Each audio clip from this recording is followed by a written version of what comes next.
Shalom à chacun, chacune, j'espère que vous allez bien par la grâce de Dieu.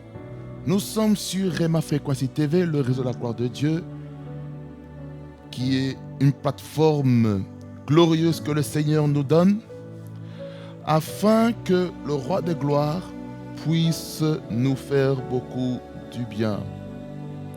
Si c'est votre première fois ici sur la chaîne YouTube, en tout cas, je vous invite à liker, à commenter et activer la notification lorsque une nouvelle vidéo sera mise sur la chaîne YouTube. Alors, je vous souhaite un bon mois d'août, qui est le 8e mois de l'année. Étant donné que nous sommes dans le 8e mois de l'année, nous voulons déclarer ceci.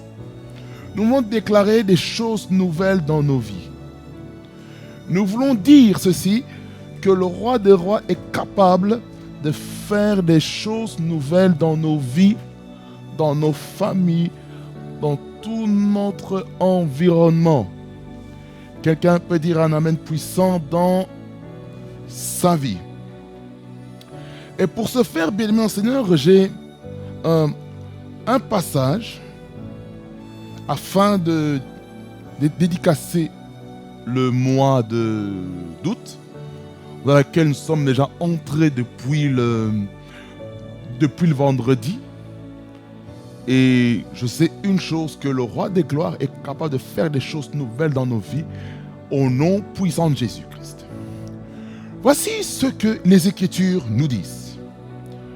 Dans Matthieu chapitre 9, le verset 17, la Bible dit ceci. On ne met pas non plus du vin nouveau dans des vieilles outres. Autrement, les outres se rompent, le vin se répand et les outres sont perdues. Mais on met le vin nouveau dans des outres neuves et le vin et les outres se conservent. Amen. Qu'est-ce que ce texte essaie de nous dire en tant que message d'exhortation? D'abord dédicace et puis on va passer dans le message. Ce que ce texte essaie de nous dire, bien aimé dans le Seigneur, c'est que nous devons entrer dans cette nouveauté. Dans ce mois d'août, en fait, il y a des mentalités que nous avons eues au mois de janvier, février, mars, avril, mai, juin, juillet. Nous voici au 8e mois. C'est un nouveau départ, un nouveau commencement, un nouveau cycle. Et il faut une nouvelle mentalité, des nouvelles perspectives de vie, afin que le Roi de gloire fasse ce qu'il désire, ce qu'il a désiré pour nous avant la fondation du monde.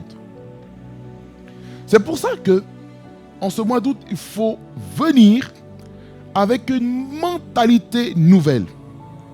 Une mentalité qui va nous faire tellement du bien dans notre vie. Raison pour laquelle nous avons besoin du Seigneur, afin de nous introduire dans les choses nouvelles. Nous sommes dans la saison des choses nouvelles. Et nous avons besoin de Dieu pour nous introduire dans cette nouvelle dimension. Pour ce faire, bien aimé Seigneur, nous allons prier pendant un court instant pour le mois d'août. Et puis nous passons dans notre message d'introduction de la thématique. Nous prions le Seigneur. Seigneur Jésus, merci pour chacun, chacune qui se trouve derrière son écran. Parce que c'est toi qui permets, Seigneur, que nous puissions nous rassembler dans ta présence au travers les médias. Seigneur, tu es Dieu, ton règne n'a point de fin. Tu es fidèle en tout temps et en toutes circonstances. Ma prière est celle-ci pour le mois d'août. Je prie que tu amènes des choses nouvelles, des nouvelles perspectives, des nouvelles opportunités pour que nous puissions être puissants sur la terre dans laquelle nous vivons, au nom puissant de Jésus-Christ. Seigneur Jésus-Christ, tu es Dieu, ton règne n'a pas de fin. Voilà pourquoi je prie, Seigneur, que ce mois d'août, que nous puissions nous revêtir des outres neuves, afin de mettre dans les outres neuves le vin nouveau. C'est-à-dire, toute chose qui était ancienne, qui ne doit pas entrer au mois d'août, soit enlevée au nom de Jésus-Christ. Les mauvais caractères, les mauvais comportements, les mauvaises habitudes, les mauvaises mentalités qu'on a peut-être eues dans les 7 mois précédents, nous les enterrons et nous entrons dans un temps nouveau au nom puissant de Jésus-Christ notre Seigneur. Seigneur, nous déclarons que nous entrons avec des nouvelles opportunités, une nouvelle grâce, une nouvelle faveur, une nouvelle ouverture dans chaque domaine de la vie au nom puissant de Jésus. Seigneur, que ton peuple qui me suit derrière leur écran puisse vivre des choses nouvelles, des temps meilleurs, là où est-ce qu'il y a eu des soucis, que tu amènes des choses nouvelles au nom puissant de Jésus. Merci Jésus pour ta grâce et ta souveraineté, toi qui vis au siècle des siècles, parce que nous te faisons confiance, toi le roi des rois, le Seigneur des seigneurs. C'est pourquoi, Seigneur, en ce moment, je prie pour que ton nom soit glorifié en tout temps, en toutes circonstances, au nom puissant de Jésus-Christ. Louange, honneur et majesté te reviennent au nom de Jésus-Christ. Père, sanctifie et purifie ta parole qui va être annoncée maintenant. Je prie que cette parole puisse bénir une âme afin qu'il puisse comprendre, Seigneur Jésus-Christ, les bénédictions spirituelles dans les lieux célestes. Au nom puissant de Jésus-Christ que j'ai ainsi prié. Amen. Quelqu'un dit un puissant Amen là où est-ce qu'il est? Alors, bien-aimé Seigneur, nous intitulons le thème de ce mois d'août, les bénédictions spirituelles dans les lieux célestes. Le verset du mois, c'est Éphésiens 1er, le verset 3, qui dit ceci. Mais je vais lire le verset 3 et puis après on va lire la longue lecture. Béni soit le Dieu et Père de notre Seigneur Jésus-Christ, qui nous a bénis de toute bénédiction spirituelle dans les lieux célestes en Christ. Voyez déjà le verset de base qui va nous permettre vraiment de bâtir notre message de ce jour. Maintenant, allons lire du verset 3 jusqu'au verset 14 pour une meilleure compréhension du package des bénédictions spirituelles que nous avons reçues, que ce soit dans le passé, dans le présent et dans le futur. Regardez ce qu'il est écrit, frères et sœurs. Nous recommençons la lecture du verset 3 jusqu'au verset 14. Voici ce qu'il est écrit. Béni soit le Dieu et Père de notre Seigneur Jésus-Christ, qui nous a bénis de toute bénédiction spirituelle dans les lieux célestes en Christ. En lui, Dieu nous a élus avant la fondation du monde pour que nous soyons saints et irréprochables devant lui. Il nous a prédestinés dans son amour à être ses enfants d'adoption par Jésus-Christ selon le bon plaisir de sa volonté, pour célébrer la gloire de sa grâce dont il nous a favorisés dans le bien-aimé. En lui, nous avons la rédemption par son sang, le pardon des péchés selon la richesse de sa grâce, que Dieu a répandu abondamment sur nous par toute espèce de sagesse et d'intelligence. Il nous a fait connaître le mystère de sa volonté selon le bienveillant dessein qu'il avait formé en lui-même pour mettre à exécution lorsque les temps seraient accomplis de réunir toutes choses en Christ, celles qui sont dans les cieux et celles qui sont sur la terre. En lui, nous sommes aussi devenus héritiers, ayant été prédestinés, suivant le plan de celui qui opère toutes choses d'après le conseil de sa volonté, afin que nous servions à célébrer sa gloire, nous qui d'avance avons espéré en Christ. En lui, vous aussi, après avoir entendu la parole de la vérité, l'évangile de votre salut, en lui, vous avez cru et vous avez été scellés du Saint-Esprit qui avait été promis, lequel est un gage de notre héritage pour la rédemption de ceux que Dieu s'est acquis pour célébrer sa gloire. Amen. Est-ce qu'on peut acclamer le Seigneur sans le commentaire de qui que ce soit? Bien-aimé en Seigneur, comme je vous ai dit, le thème de mon message durant tout le mois d'août, qui coïncide aussi par le mois de mon anniversaire, qui est à la fin de ce mois, ce sera dimanche, par la grâce de Dieu, et nous lui rendons gloire pour toutes ces choses que le Seigneur nous accorde. Alors, frères et sœurs, les bénédictions spirituelles dans les lieux célestes. Mais lorsque nous parlons de bénédictions, en fait, nous parlons le fait de prononcer des bonnes paroles sur une personne, sur une nation, sur une famille, sur les autorités. Et bénédiction, en fait, c'est aussi l'action de bénir. Et le mot bénédiction veut dire bien parler ou parler en faveur de. Donc, les paroles de bénédiction ont pour but, frères et sœurs, de nous donner des ressources qui viennent de lui. Sachez une chose, les bénédictions ne sont pas premièrement matérielles. Comprenons cela. Les bénédictions viennent du mot benedicere en latin. Et bénédiction en hébreu, lorsque nous allons dans l'Ancien Testament, c'est barak. C'est là où est-ce qu'on parle de la vallée de Beraka. Beraka, c'est la bénédiction. Est-ce que vous me comprenez jusque-là?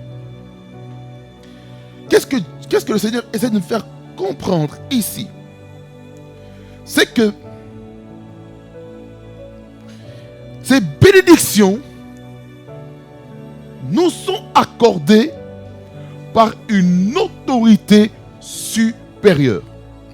Cette autorité supérieure, on appelle ça l'autorité directe de Dieu. Dieu te bénit directement par l'intimité que tu as avec le Seigneur, dans la prière, dans la parole de Dieu.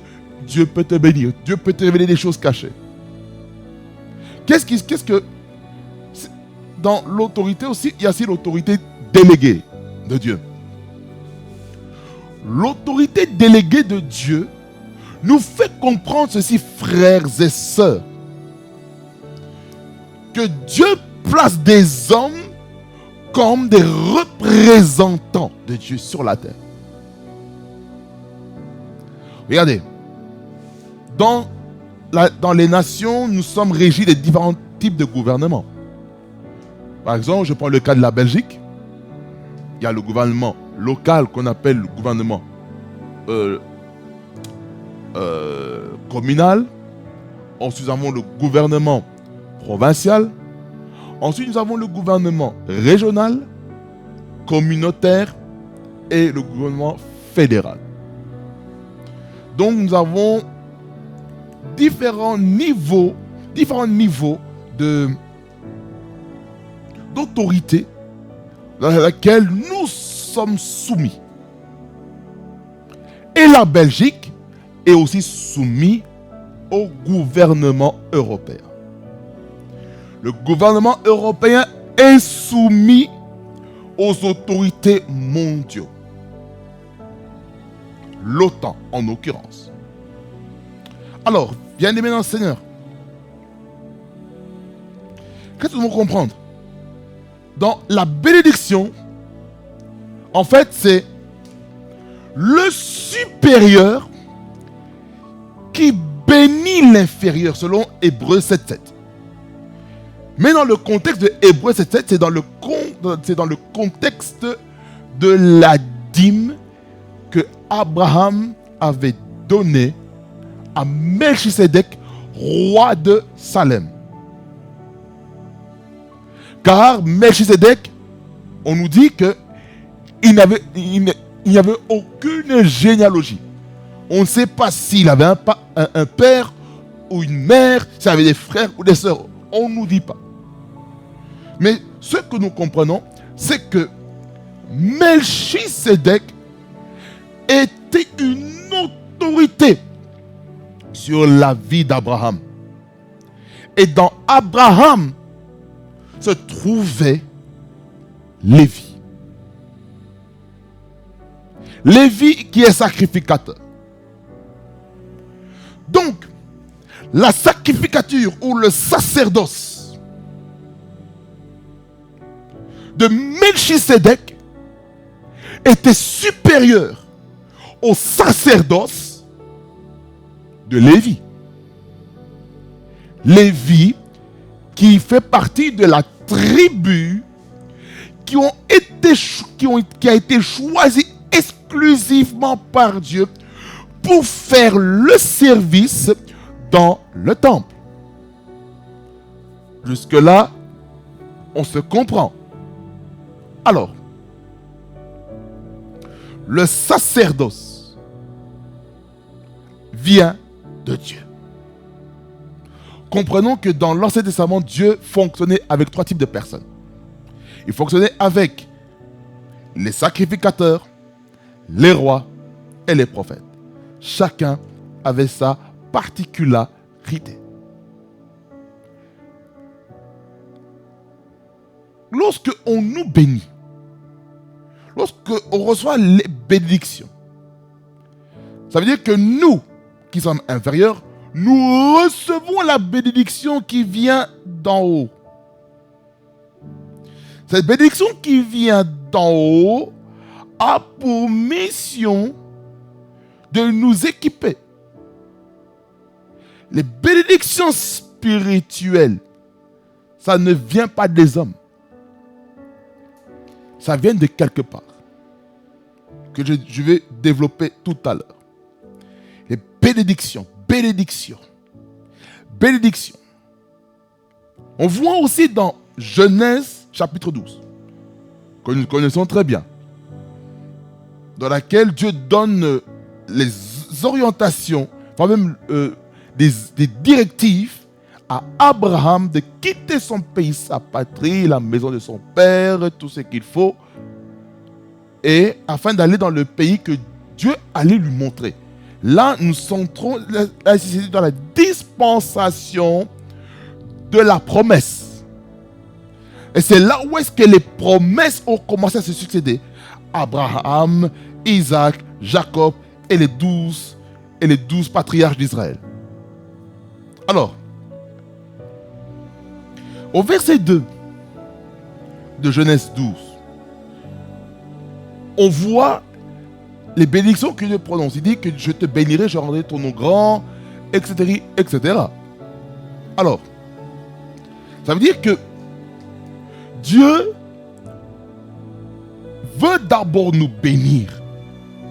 Dieu nous bénit d'abord avant d'être nous-mêmes une source de bénédiction pour autrui. Raison pour laquelle, en tant qu'enfants de Dieu, nous avons le devoir de tout faire pour être une source de bénédiction pour nos frères et nos sœurs qui sont au loin. Alors, la bénédiction est quelque chose de capital. On voit les bénédictions qui s'attachent à toute personne qui obéit à Dieu dans Deutéronome 28, du verset 1er jusqu'au verset 14. À partir du verset 15 jusqu'à vers la fin, nous voyons les malédictions. Je ne vais pas m'attarder sur ça. Mais parmi les bénédictions qui se trouvent dans Deutéronome 28, on nous parle des bénédictions par rapport aux finances, bénédictions dans le pays, qui dit que les ennemis viendront par ce chemin, s'enfuiront par ce chemin. Ça veut dire par là la confusion de l'ennemi. Il y a plusieurs types de bénédictions. Bénédictions du sol, pour ceux qui sont dans le domaine, parce que là, on était dans une époque agricole. C'est pas comme aujourd'hui. C'est une période agricole. Alors, étant donné qu'on était dans une époque agricole, dans Deutéronome 28, qui fait partie de la dispensation de la loi et les prophètes, dans laquelle Dieu disait, si on obéit à la parole de Dieu, aux instructions de Dieu, Dieu va libérer les bénédictions. Voyez? Les bénédictions. C'est parler en faveur d'eux. C'est pour ça que nous devons toujours être dans la parole. Alors, bien aimés, nous devons comprendre ceci. Dans la loi de la première mention par rapport à la bénédiction. Dans Genèse 1er, le verset 22 et le verset 28, nous voyons les bénédictions que Dieu libère. Et qu'est-ce que cela engendrait? Dans Genèse 1er, verset 22, nous voyons les bénédictions qui sont données aux êtres animaux. Aux êtres animaux, excusez-moi. Pour la tautologie. Au verset 28, nous voyons la bénédiction qui est donnée aux êtres humains. L'homme et la femme en l'occurrence, qui a été formé, l'esprit de l'homme et de la femme qui a été formé dans Genèse 1, le verset 27. Parce que l'homme et la femme sont créés à l'image de Dieu et à sa ressemblance, selon Genèse chapitre 1, le verset 26, que nous connaissons très bien. Alors, lorsque ces bénédictions sont libérées pour la toute première fois, on voit comment les êtres humains ont commencé à se procréer à partir de Genèse chapitre 4. Nous voyons déjà le processus de la procréation, de la reproduction humaine au travers la sexualité qui est exclusivement pour le mariage et pas en dehors du mariage. Si vous n'êtes pas marié et que vous avez entretenu des relations sexuelles, vous avez péché devant les principes bibliques. Parce que la relation sexuelle, c'est dans le mariage et pas autrement. Attendez une seconde. En parlant de mariage, il y a des personnes peut-être qui me suivent ici. Vous êtes mariés spirituellement à des maris de nuit ou des femmes de nuit. Rebonakataya Baba. Au nom de Jésus-Christ de Nazareth, je commande au nom de Jésus à tout esprit des femmes de nuit, des maris de nuit qui perturbent votre vie, qui perturbent votre destinée, qui perturbent même votre couple. Peut-être vous êtes marié traditionnellement, civilement et vous avez reçu la bénédiction nuptiale à l'église. Vous avez eu des combats. Je chasse cet esprit de femmes de nuit et de maris de nuit qui entretiennent avec vous des relations intimes.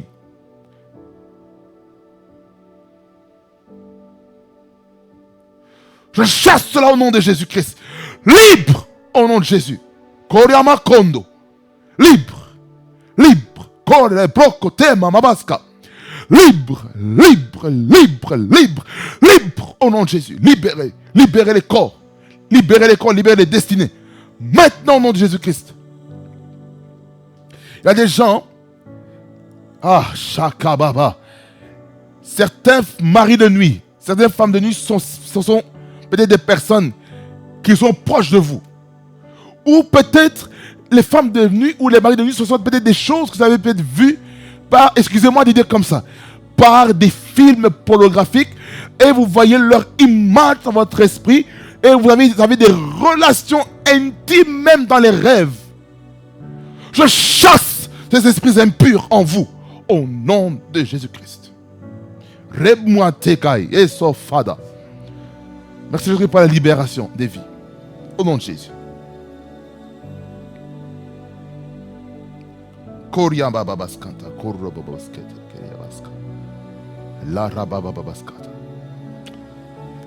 Les bénédictions, je connais le message.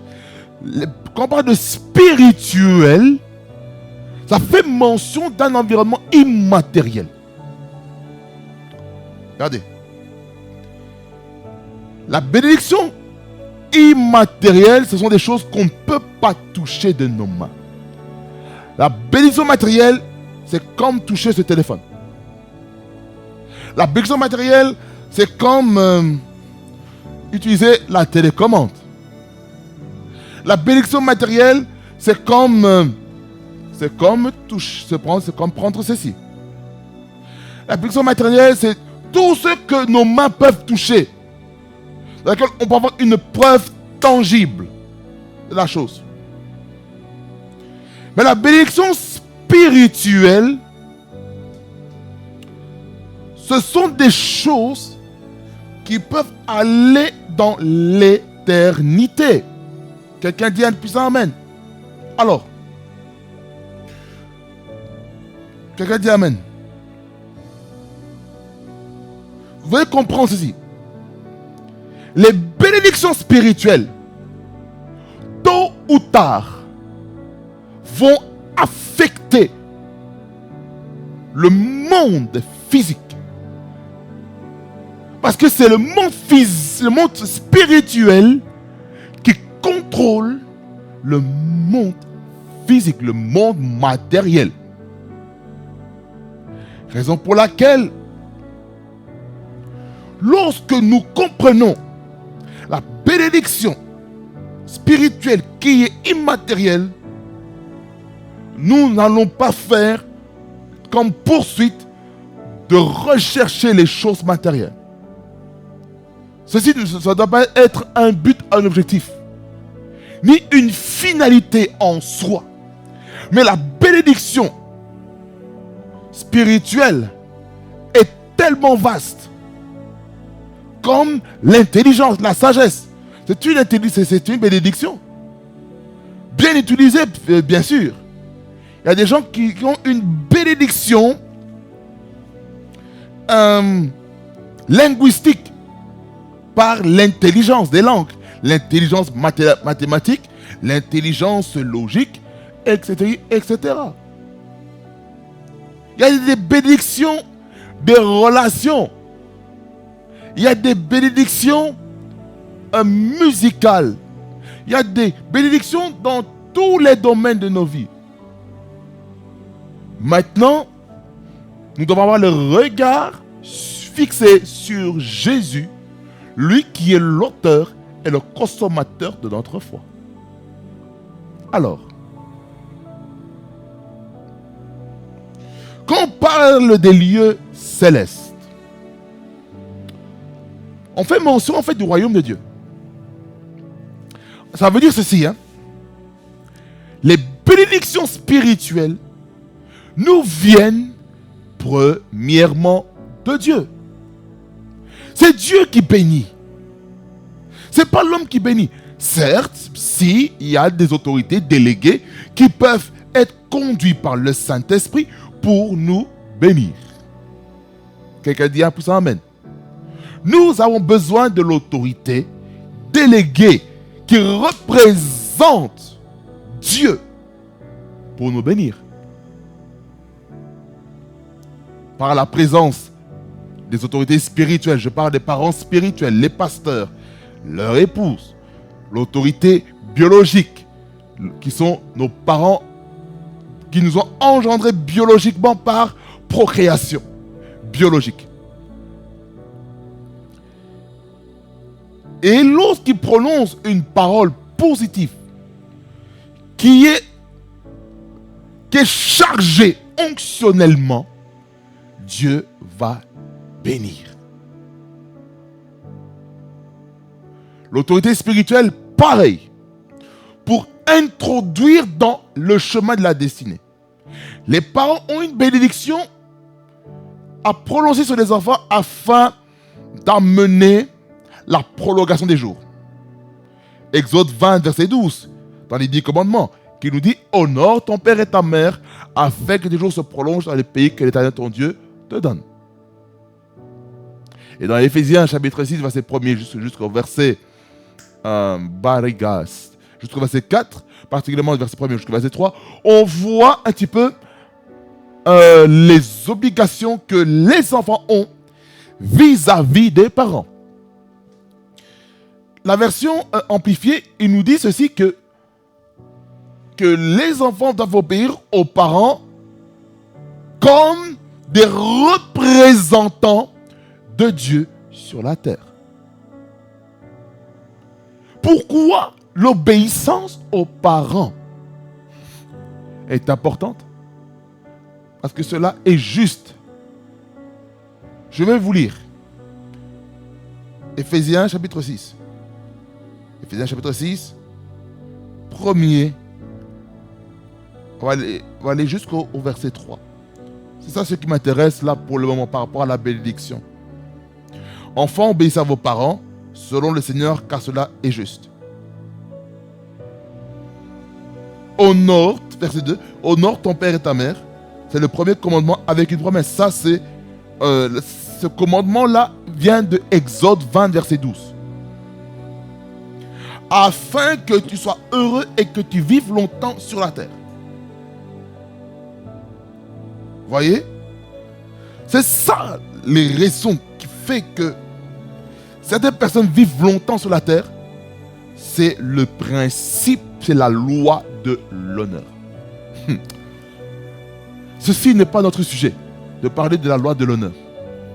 Ce que l'honneur amène dans notre vie. L'honneur, en fait, je vais quand même en parler quand même un peu.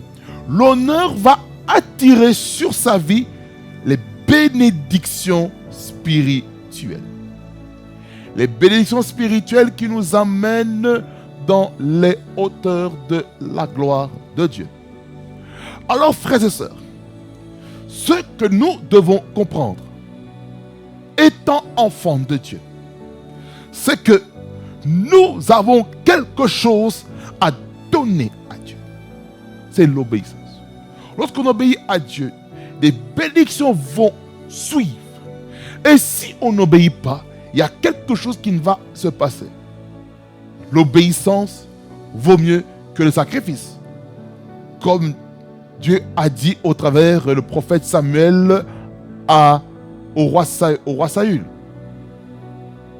L'obéissance vaut mieux que le sacrifice.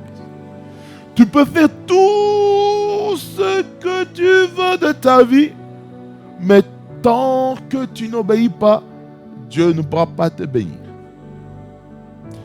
Ça, si on est dans la dispensation de la loi et les prophètes, est-ce que, sous prétexte que nous sommes dans la dispensation de la grâce, ou la dispensation de l'Église, ou la dispensation du Saint-Esprit, que nous allons désobéir à la parole de Dieu? Non. Parce que Jésus-Christ, dans la dispensation de transition entre la dispensation de la grâce et la dispensation de la loi et les prophètes, on dit que Jésus-Christ dit lui-même, il n'est pas venu abolir la loi, mais il est venu pour l'accomplir. Il a accompli la loi parfaitement. Et maintenant, nous pouvons obéir en ayant les regards fixés sur l'œuvre de Jésus-Christ qu'il a fait sur la croix. Parce que Jésus-Christ, il a obéi à 100%. étant 100% homme et 100% Dieu, il a pu montrer le modèle à la population afin d'être des hommes et des femmes qui obéissent à la parole de Dieu, qui obéissent à la conduite du Saint-Esprit. Et vu que le Saint-Esprit nous conduit dans toutes choses et qu'il enseigne toutes choses, alors nous devons faire confiance aux enseignements de Jésus. Faisons confiance à l'évangile du salut et l'évangile du royaume. Faisons confiance à cela parce que ces choses vont nous bâtir. Et lorsque nous sommes bâtis dans l'évangile, je peux vous dire ceci, bien-aimés dans le Seigneur, nous allons aller de gloire en gloire et de victoire en victoire, de succès en succès. Quelqu'un peut dire à puissant amen. Alors mes frères et sœurs, nous allons nous arrêter là pour parler de l'introduction. Nous sommes dans l'introduction, hein, parce que je n'ai pas voulu faire quelque chose de long, de trop costaud, afin de permettre à chacun et chacune de comprendre que nous sommes bénis de toutes les bénédictions spirituelles dans les lieux célestes. Dieu nous bénit spirituellement. Dieu nous bénit spirituellement d'abord, avant de le rendre palpable, avant de le rendre matériel. Pour que la terre soit créée, il a fallu que la parole soit libérée pour créer les cieux et la terre.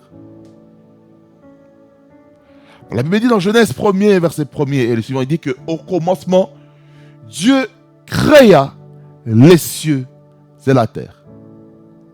Dans le verset 2, on dit que la terre était informe et vide. Tohuwa bohua. Il avait les ténèbres à la surface de l'abîme et l'Esprit de Dieu se mouvait au-dessus des eaux. Verset 3. Puis Dieu dit que la lumière soit et la lumière fut. On appela la lumière jour et les ténèbres nuit. Il y eut un soir, il y eut un matin, ce fut le premier jour. Donc,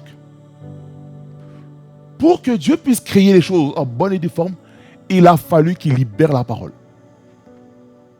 La parole créatrice. La parole immatérielle, mais qui dégage une énergie créatrice pour que la lumière apparaisse. Raison pour laquelle dans Jean 1er, verset 1er et suivant, il dit « Au commencement était la parole.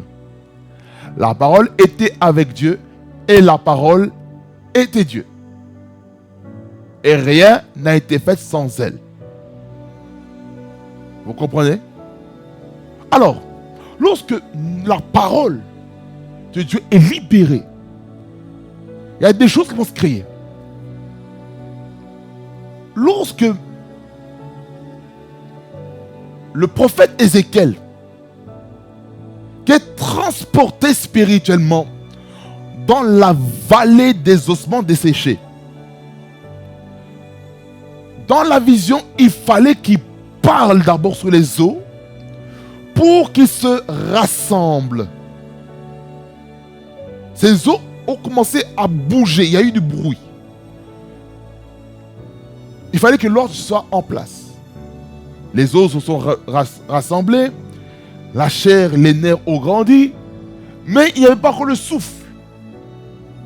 Il a fallu que Ézéchiel, une seconde fois, déclare dans la vision que le Seigneur avait introduit en disant de prophétiser pour que ces corps mortels puissent revivre au travers le vent des 4 vents, afin que le souffle puisse souffler sur ces morts et qu'ils revivent. Et puis, le souffle est entré. La prophétie voulait dire que, voulait parler au peuple d'Israël en disant que je vais vous faire sortir du sépulcre, ô mon peuple. Ô mon peuple, ici on parle de quelle nation? D'Israël. Amen. Comprenons que la parole a la puissance de changer les choses. On veut que Dieu nous bénisse. Prononçons la parole. Tout se trouve dans la parole de Dieu. Dans la Bible. La Bible est la parole de Dieu. La Bible contient les paroles de Dieu.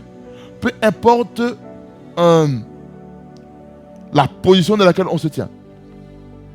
Alors, frères et sœurs, que le Seigneur vous bénisse abondamment. Fasse beaucoup du bien. Et on se voit au prochain numéro pour parler maintenant du premier point et du second point que nous allons parler dans ce message pour nous faire comprendre ceci. Parce que là maintenant, je vais faire maintenant sous forme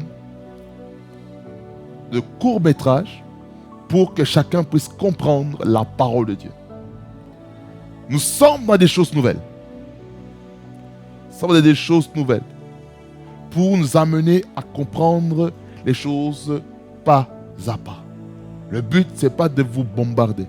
Cette fois-ci, je vais diminuer un peu la dose. Parce que je sais que chacun a besoin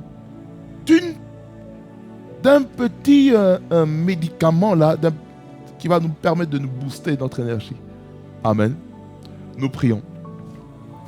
Seigneur, merci de tout mon cœur, de toute mon âme pour ta parole qui est esprit et vie, qui nous conduit vers le chemin de notre destinée.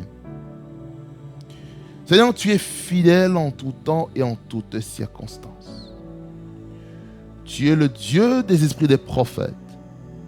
Merci Jésus-Christ pour toutes les bénédictions spirituelles dans les lieux célestes que tu libères. Merci Jésus-Christ de nous avoir fait comprendre sur qu'est-ce que la bénédiction, sur ce que c'est spirituel et ce que c'est les lieux célestes. Merci Jésus-Christ parce que tu nous as fait comprendre l'origine de la bénédiction depuis jeunesse. Tu nous as parlé de cela. Voilà pourquoi, Seigneur, en ce moment, je prie que ta parole reste ancrée dans nos cœurs afin que cette bénédiction puisse rester en comprenant tes principes au nom de Jésus. Merci, Seigneur, parce que les bénédictions spirituelles sont immatérielles et tu nous les accordes. Même si on ne le voit pas avec nos yeux, mais nous savons que nous sommes bénis de toutes sortes de bénédictions dans les lieux célestes. Nous sommes bénis, Seigneur. Voilà pourquoi, Seigneur, je proclame même sur ma propre vie que je suis béni de l'Éternel, de toutes sortes de bénédictions spirituelles dans les lieux célestes. Merci, Jésus-Christ, parce que j'appartiens au royaume de Dieu, ainsi que mon frère et ma soeur qui me suivent derrière son écran. Merci pour la bénédiction que tu libères sur nous. Nous sommes bénis, Seigneur. Nous sommes bénis. Nous sommes bénis. Nous sommes bénis. Nous sommes bénis. Nous sommes bénis. Nous sommes bénis de toutes les bénédictions au travers de notre Père dans la foi, Abraham. Merci, Seigneur Jésus. Parce que tu es Dieu, tu n'auras point de fin. Louange, honneur, majesté revienne, toi, le roi des rois, au nom de Jésus-Christ, que j'ai ainsi prié. Amen. Amen, bien-aimé, Seigneur. Que ça vous bénisse abondamment. Et on se voit au prochain numéro. On se voit le vendredi pour la seconde partie. Réma Fréquency TV, le réseau de la gloire de Dieu. Soyez bénis. Au nom de Jésus-Christ, je vous aime de l'amour du Seigneur Jésus. Amen. Alléluia.